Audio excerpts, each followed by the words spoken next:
Оңтүстік Қазақстан облысында 2017 жылы 6,5 мыңнан астам пәтер пайдалануға берілді. Өткен жылмен салыстырғанда өсім 61,8 пайызға артқан.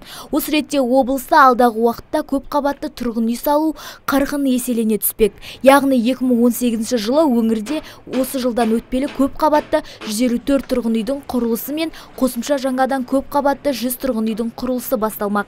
Жалпы өңірде Нұрлы жер бағдарламасының барлық бағыты бойынша 620 мың шаршы метр болатын тұрғын үй пайдалануға беріліп, осының нәтижесінде оңтүстік қазақстандық 6553 отбасы баспаналы болды. Құрылысы біткен үйлердің ішінде 347 мың 10-2 мың шаршы метр көпқабатты болса, 272,3 мың шаршы метрі жеке тұрғын үй. Аталған тұрғын үй құрылысына 36,9 миллиард теңге көлемінде инвестиция салынды. Бұл көрсеткіш өткен жылмен салыстырғанда 8,9 пайызға артқан. Оның ішінде 18,8 миллиард теңге мемлекеттік инвестицияларды құрайды.